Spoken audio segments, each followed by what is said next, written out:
درباره ماه مبارک رمضان فرمود هو شهر دعیتم الی ضیافة الله. خیلی خوب، شما دعوت شدید.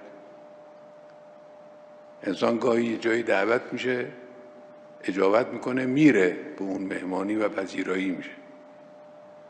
یک وقتم نه، دعوت کردن ما رو، همت نمی کنیم که حرکت کنیم به اون مهمانی بریم و پذیرایی بشیم.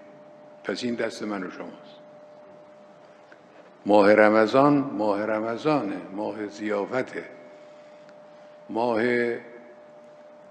گستره بی‌نهایت رحمت الهی است. اون کسی که بره سر این سفره بنشینه اون کیه؟ پذیرایی بشه اون کیه؟ بحث سر اینه.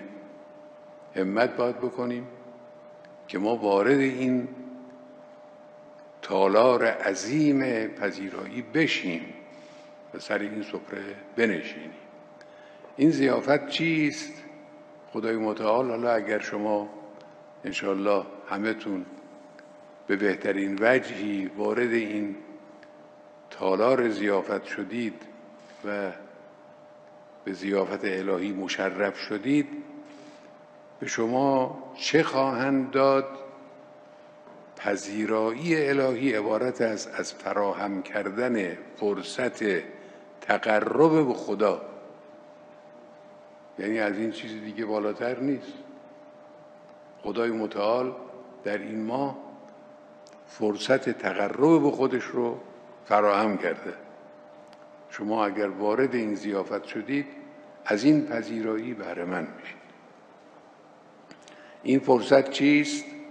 این فرصت روزه است. این فرصت اجر بی‌پایان تلاوت الهی است، تلاوت قرآن است. این فرصت اجر مضاعف برای اصلاح ذات البین است و امثال این چیزها که در خطبه رسول اکرم صلی الله علیه و آله و سلم وجود دارد.